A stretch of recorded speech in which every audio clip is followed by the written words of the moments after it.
Hey, so welcome back to Partners in DIY. I'm Laura, and today I'm going to show you how we clean up our hot water baseboard heaters. These can be a real pain to clean, but I have a few tips that hopefully will help you. Right now we have a vacant unit that we're trying to turn around for the next renter, and it is in bad shape. We have a lot of walls that need patching and floors that need to be fixed.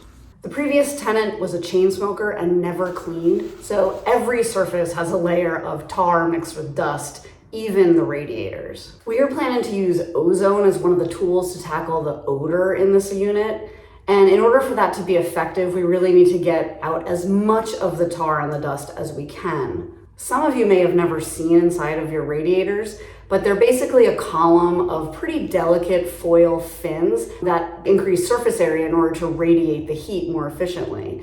Whenever these get clogged with dust and other gunk, they can become inefficient at dispersing that heat, but the clogged up surfaces can also trap odors. There's just a lot of dust that has built up over the years, All impregnated with cigarette tar.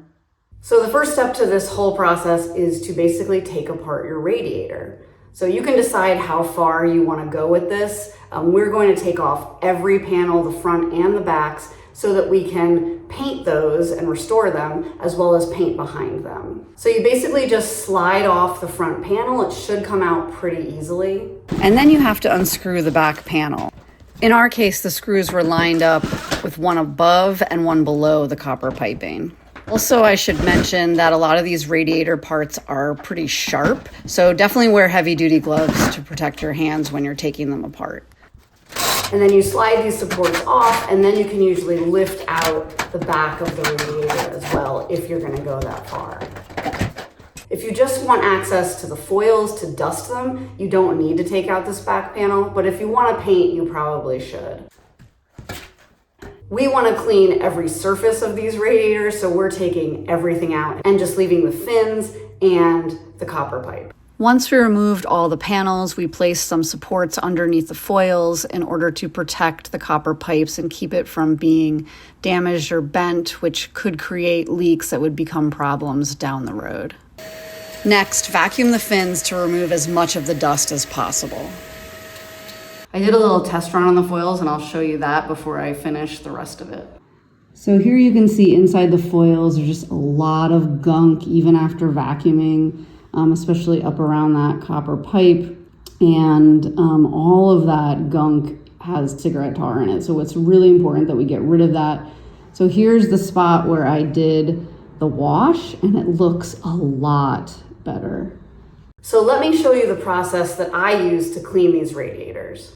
So I'm using Zep, basically, I don't know, I'm probably using more than they recommend, about a 50% solution. I spray the Zep solution directly into the fins and try different angles just to make sure that every surface gets coated with the solution. Okay, so I've let that sit for a few minutes, and now I'm going to spray with the fresh water.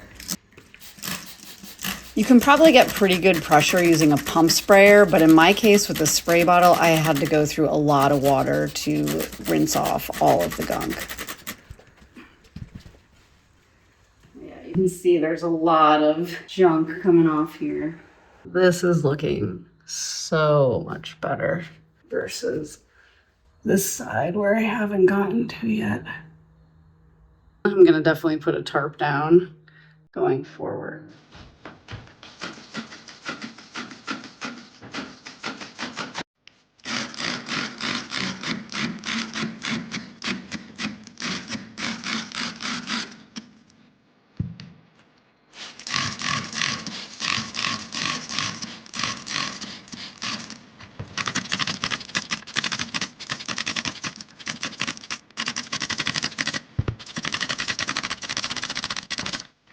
So after cleaning the inside of the fins, check on the outside edges, because in my case, I had a lot of tar kind of hanging out on this lower corner, which I just had to spray off again.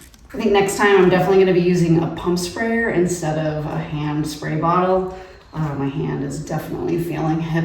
I'm happy with this process, and I'm going to use it on the rest of the radiators and probably throughout the apartment unit.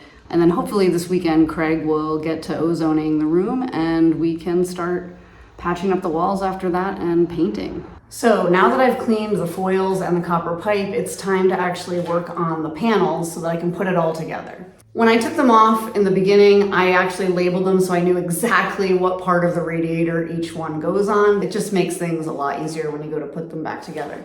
So the inside of this is just coated with that tar and dust. I vacuumed it, and now I'm gonna use Zep and a scrubby to get these clean again. These green scrubbies work great on radiators, walls, pretty much anywhere you can reach. I use a sponge just to sop up some of the suds, and then a white cloth to do a final wipe down.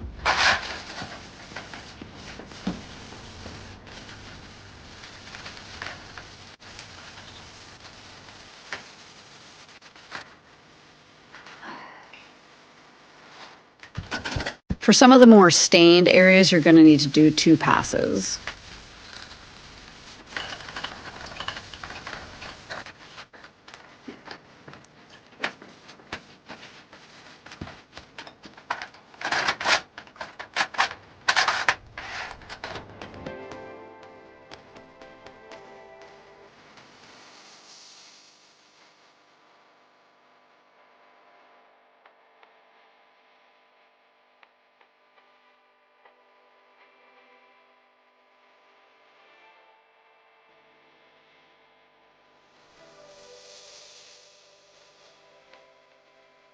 So that was a pretty straightforward, easy process. It does take a little bit of time, but I think they turned out pretty well. It came out very clean and shiny.